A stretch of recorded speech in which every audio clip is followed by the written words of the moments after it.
Hello there. Can you hear me? All right, what is up, guys? And welcome back to the channel of Nwadei MMA. Thank you for tuning in to the live stream here. I'm going to go ahead and post the recap afterwards as well, but I wanted to go live just so I can give you guys a couple of chances to maybe ask me some questions about UFC 298. I know this is a little bit late for a recap. I'm going to try and do these a little bit sooner after the podcast. I just had a very busy weekend. Weekends are always very busy for me. That's when I record the podcast. That's when I go to competitions or am coaching my teammates for their fights and things like that. So weekends can get kind of busy, but I'm going to be trying to go live more often, as I've promised you guys, with more One Championship content, but also UFC content as well. However, today we're going to be talking about UFC 298. My God, what a fucking card. So before we get into it, go ahead and leave your questions here in the chat box, and I will try and get into them either in, like, if I find a place in between the recap to go ahead and answer them, I'll do that, but majority of the questions will probably be left for after. But go ahead and input those questions, and I'll definitely try and get to them as soon as I can. With that being said, let's go ahead and get right into the recap, yeah? So I'm going to go ahead and flip the screen for you guys, just so that y'all have a visual while I'm talking. You know what I mean? So let's...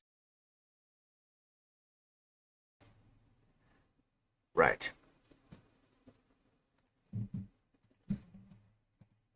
So,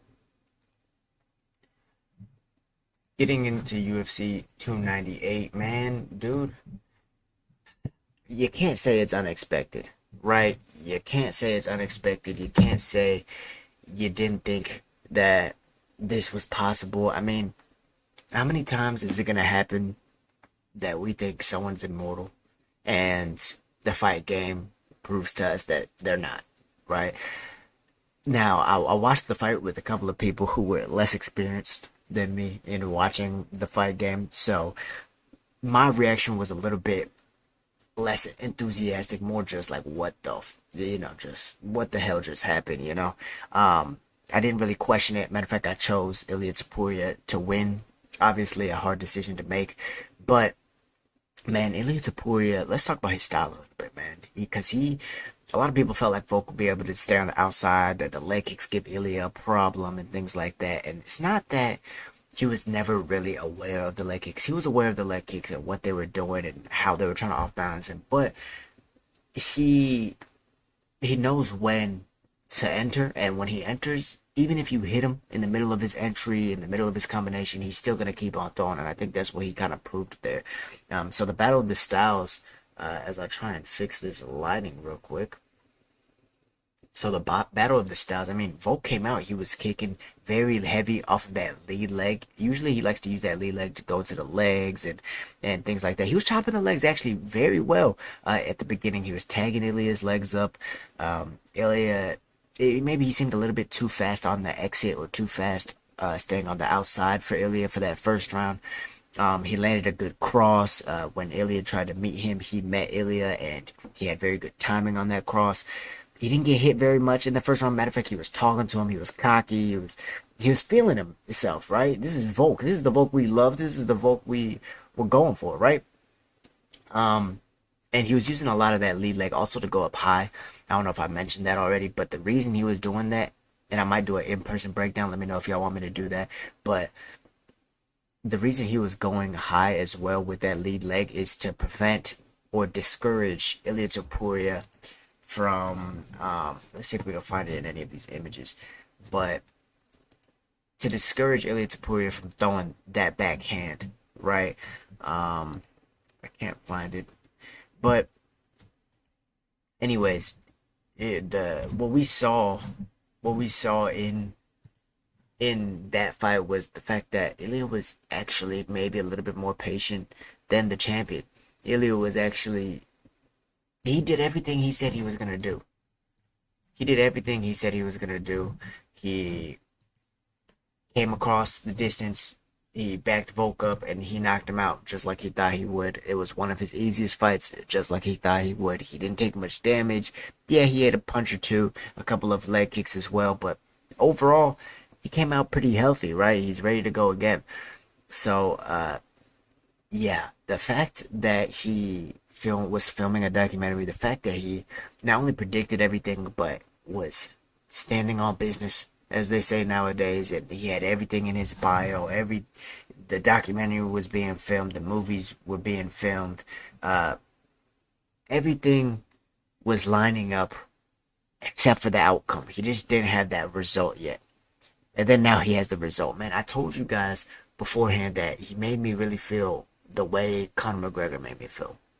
The brashness, the confidence, the preparation, the enthusiasm, even on the business side, the way he loves money, the way he dresses, his tattoos. It it was very Conor-esque, and it was that this matchup between Volkanovski and Ilia. It was very reminiscent of Conor versus Aldo. There was the young lion, the one who's been on the streak, going against the older, a little bit more beat up champion. Um, One of the greatest of all times. And Ilia Topuria ended up finishing him, closing that distance, getting his back up against the cage, catching him right on the chin. It was terrible seeing Volk like that. But that's what happened. Right now, where do these two fighters go from here? Well, as far as Ilia, he says he has no real challengers right now. Some people are wanting to see Movsar Evloev, but Ilya kind of brought up a good point. Dude has zero finishes in all of his 8 UFC fights, and 4 of his 8 wins, while they're still wins, and a win is a win, have come by decision. All 8 of them have come by decision, and 4 of them have come by split decision. So he's barely been winning against a lot of these guys. Even Diego Lopez, on short notice, almost put him away, right?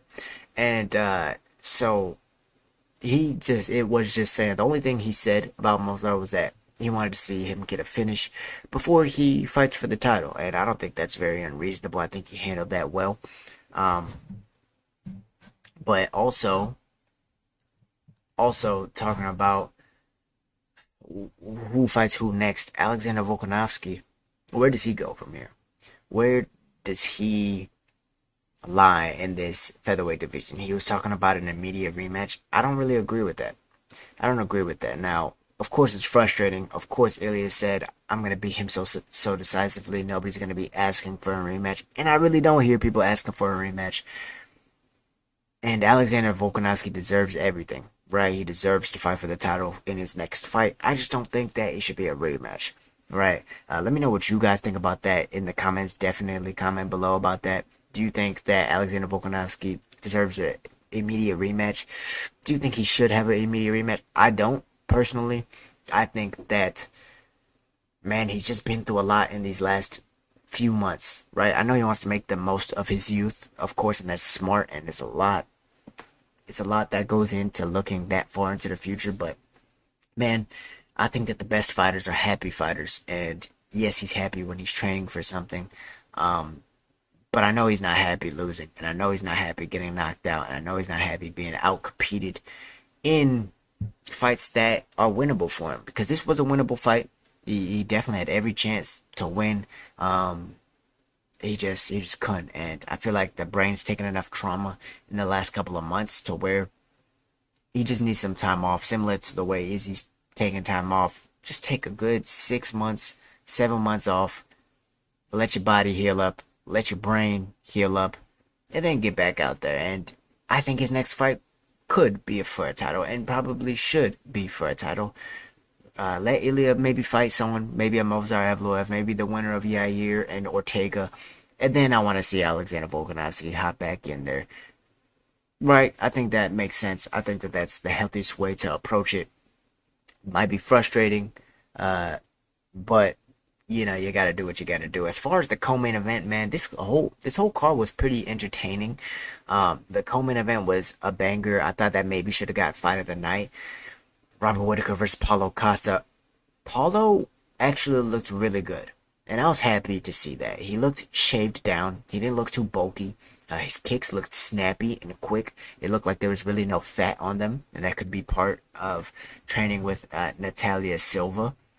Um, and yeah, he didn't really look like the old Paulo. He looked new. He looked reinvented. He looked like he was a completely different fighter for the most part. I mean, he even threw a spinning crescent kick that caught Robert Whittaker at the end of that first round. That maybe if he turned the heel over a little bit, maybe threw a hook kick instead of a crescent kick, might have gotten the job done, might have knocked him out. That's a heavy leg coming down on Robert Whittaker that wobbled him. But I still think that Robert Whittaker probably still got that round, in my opinion, just because he was doing so much earlier in the round. Now, that's kind of how I saw the fight going. I thought Robert Whittaker would be able to pick at him. Paulo looked better, and I think that this is still pluses. I don't think there's too many negatives you could take if you're Paulo Costa, other than maybe you wanted to connect a little bit more on Rob. But he did damage. He wasn't completely outclassed. He lost the fight, and I don't think there's too much negative on Paulo. However, for Robert Whittaker, man, this is beautiful to watch. This puts him right back into the win column. Who do we see him fight next? Robert Whittaker could probably, he's not going to get that fight with Duplessis. I think Izzy's ready to fight, and they're probably going to make that matchup. But we can see a Sean Strickland fight. Do we want to see Robert Whittaker versus Sean Strickland? I mean, I think that could happen next. I think that's a good fight for both of them. I think that even if Sean Strickland, I mean, I know Sean Strickland probably wants to get that win back against Jared Cannonier. Jared Cannonier was also calling for that, like he's open to have the rematch with Sean Strickland for a number one contender fight. But if that happens, then where does that leave Whittaker? Maybe Robert Whittaker fights Khamzat Chimaev. That would be freaking exciting. However, I don't know. Khamzat's a little bit of a wild card, because I don't know where he goes from here. I know they offered him to Leon, right? Dana said that they offered Leon 3 fights. Bilal Muhammad is definitely one of them, right? Dana was saying he's going to fight next for the title. This is for UFC 300. Shavkat Rakhmonov is definitely another one of them. It was probably because it was Ramadan. Neither of them wanted to take that chance and fight. And then obviously the third one, Khamzat Chimaev. We're hearing talks of that, but then Khamzat said that he's not fighting during Ramadan. So 3 matchups.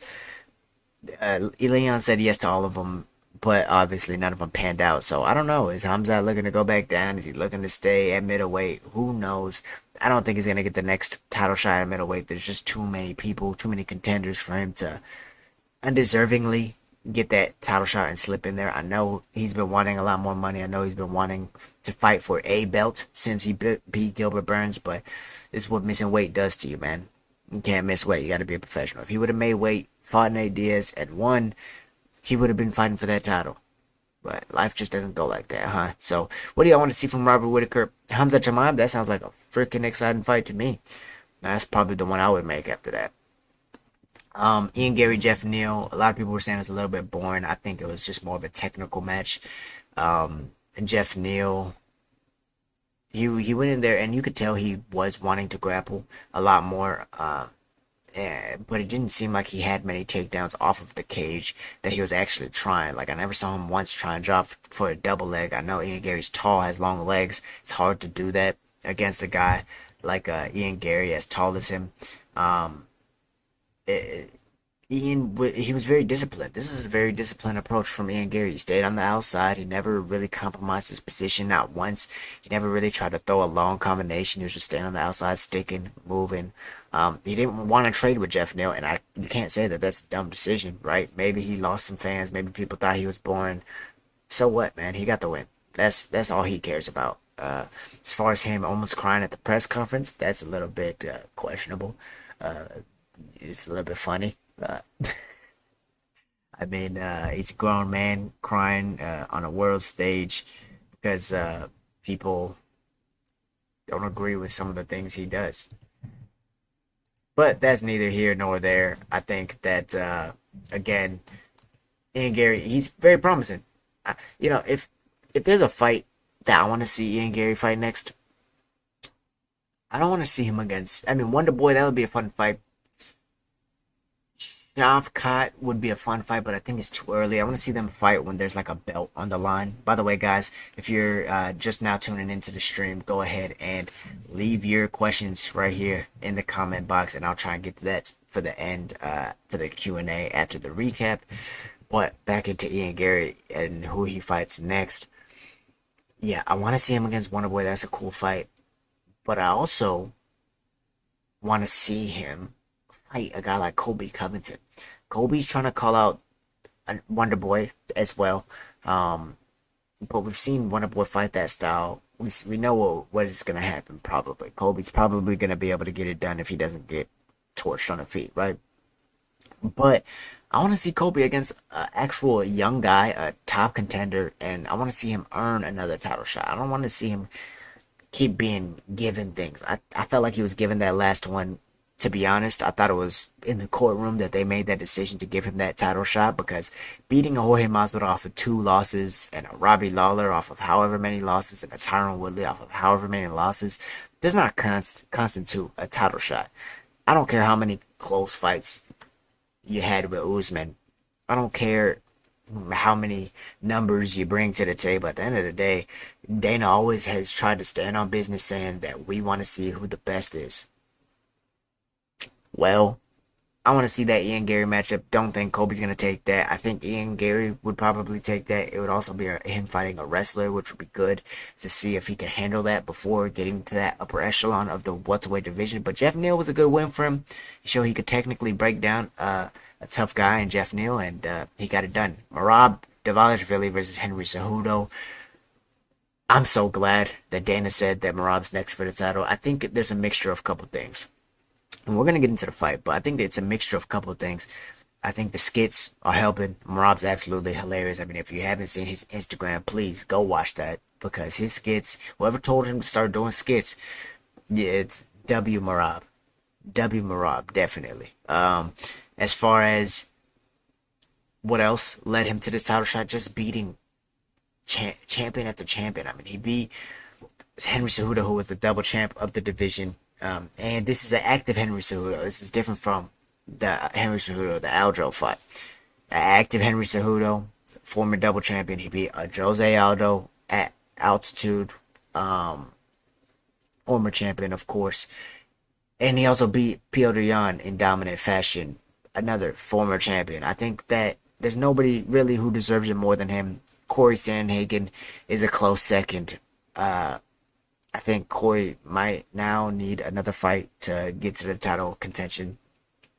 But he already beat Cheeto. I mean, the bantamweight division is just so stacked that, unfortunately, people are going to get left out when we're talking about the title shot. Now, Merab definitely deserves it. And I think that he has an easier time against Cheeto than against Sean. Y'all can argue that, but I have a pretty good distinction on why. However, the fight between him and Henry, man, Henry started out strong. He caught him, and I thought he made the right decision, being patient, not trying to blow his wad, trying to finish him. But he just could. After that, he just ended up getting behind, man. I don't know what happened. I don't know if he started to gas. I don't know if he hurt his hand off of that punch. I know he hurt it later after Merab was kicking. He like threw a front kick, and Cejudo kind of like elbow checked it, and I know that it created that hematoma. But I mean, if you look at the strikes, Merab had like triple the amount of strikes that he had. Like, look right here, Merab had 167 landed strikes. Henry Cejudo only had 54. Significant strikes as well, almost triple. He shot 11 takedowns, completed 5 takedowns against Henry Cejudo, and that was probably the most interesting part. Not the fact that he could take Henry down, but the styles of takedowns. And I actually want to, let me go ahead and flip this real quick, because the style of takedown that he was using, it was that Georgian wrestling, and we haven't seen too many of it. We haven't seen too much of it. A lot of Georgian wrestling or Georgian judo takes place with a gi. But Georgia has a lot of good grappling arts. They're very diverse in the grappling, and we're seeing one evolution of that in Merab Dvalishvili, and you saw a lot of single leg trips. You saw a lot of cage wrestling and getting those body locks and things like that. Henry Cejudo, he landed a takedown as well. He was trying to land that inside trip. Merab was kind of ahead of him and aware of that. I just think that after Merab got stung, he was just ahead like he always does. And you can't let Merab get ahead in the threshold, which is the endurance and the stamina. But you also can't let him get ahead on the scorecards because he's just gonna keep running you through these cycles of I'm gonna strike with you, now I'm gonna shoot, now we're gonna get into a wrestling scramble, but once we get back up, I'm gonna be striking with you again. And yeah, I think Henry made the right decision in retiring. Unfortunately, he didn't get the mic. I thought maybe he should have got the mic. He's double champion. I mean, I guess he kind of got his moment to retire, or maybe never should have retired in the first place. Do y'all think that he made the right decision to retire? I feel like if you're not loving it, man, if you don't love what you're doing, don't do it, right? Especially if you have that kind of money. So I didn't disagree with that decision to retire. Dana was obviously pissed. But yeah, what are you guys thinking about that? Now, as far as the next fight on the card, and I'll go ahead and flip this back for you guys.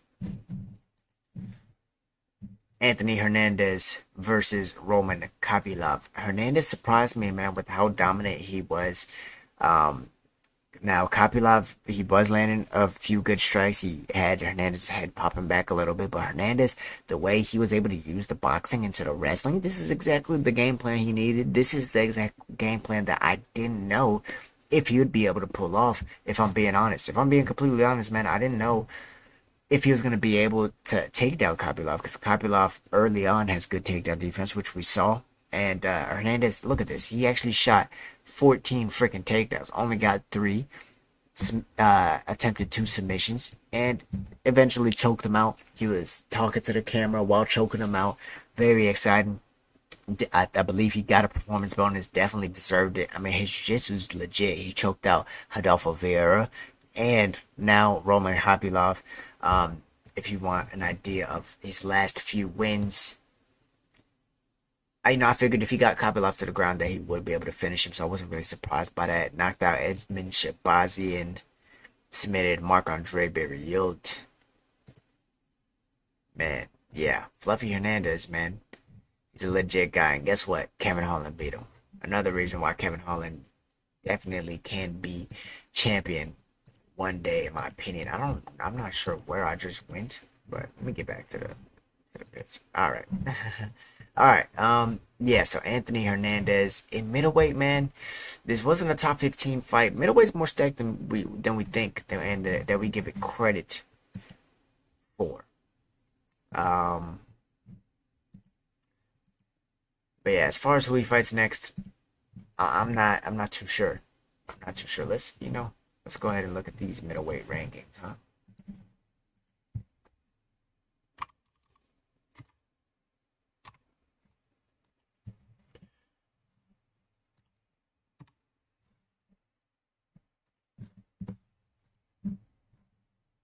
Yeah, not sure what's going on there.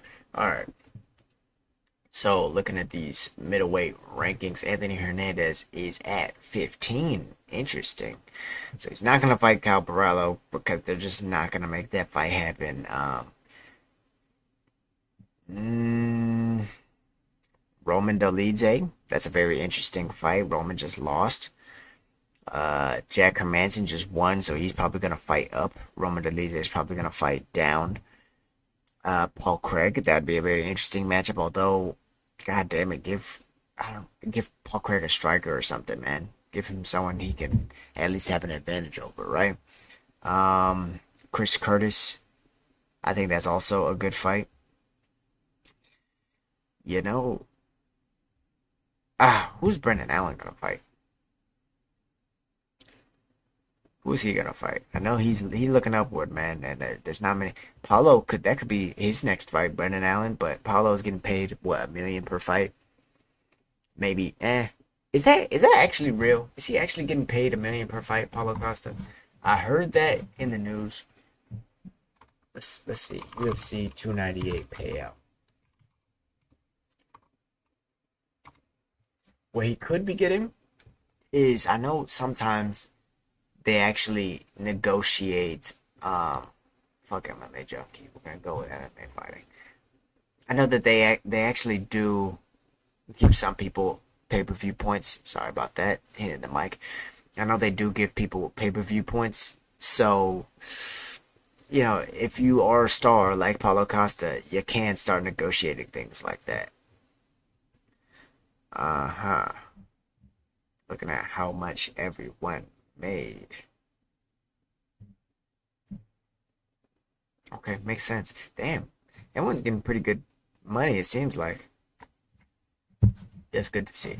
That's good to see. Seems like the pay is slowly rising. But yeah, Anthony Hernandez, he's gonna have to have a top 15 fight. I want to see him fight up. He's a very exciting guy. Amanda Lemos versus Mackenzie Dern. I wasn't disappointed with Mackenzie. She was very tough. She almost quit in there. You could see the pain kind of get to her from her nose and her orbital, and man, she took some damage. And Amanda Lemos looked really good, standing on the outside, kicking her leg. Um, Being very patient with her power because we all know she's a very powerful guy, but you end up on the ground once in Mackenzie Dern, it could be the end of it. But she defended her very well. She didn't get up as much as I would like to have seen her get up. Mackenzie did a good job staying on top of her, but Amanda, she's probably gonna need one or two more in order to get back to that title shot with Weili Zhang or whoever's the champion there. We still have that fight between Weili Zhang and Yan Xiaonan, so who knows what's gonna happen with that. How about Junior Tafa stepping in for his brother, Justin Tafa? Marcos de Lima definitely just broke him down though. Hurt him in the head, hurt him to the legs, took him down, got him tired, just kind of just beat him up. That was a good win for the 38-year-old Marcos Rodrigo de Lima. Rinya Nakamura had a very good decision over Carlos Vera. To be honest, I was surprised he tried to engage him on the ground as long as he did. Why didn't he just say, I want to strike with you? Carlos Vera, I remember him from The Ultimate Fighter. His striking really isn't all that. His grappling is the best thing about him. He's a judoka, capoeira guy, so he likes a lot of kicks, but also a leg locker. So I feel like that was the hardest way to win a decision from Vera, at least in the first round. I know he engaged a lot with him on the ground, but yeah, I felt like he should have maybe. There's a couple moments where he could have made smarter decisions, but Rinya Nakamura, he's coming up in that bantamweight division. Zhang Min Yang, I didn't get to see that one, but he got a knockout. That's cool. Denny Barlow finished Josh Quinlan. That was a brutal finish. Oban Elliott was able to out-grapple Val Woodburn after being hurt early. That was a good win. And Andrea Lee lost to Miranda Maverick. I saw Miranda was able to take her down a little bit, control her. So that was cool. Man, yeah, I felt like the loser of this kind of gets cut. Andrea Lee is on what, like a 3-fight loss losing streak now? She lost to Natalia Silva, she lost to Macy Barber, and Viviana Evershow. Yep. Yep. She did submit Antonina Shevchenko. That's an okay win. And then she beat Cynthia Calvillo. That's a really good win in my opinion. But yeah, I don't know, man. Three fights. I felt like the loser of that was gonna get cut. But yeah, UFC 298. It was a good card.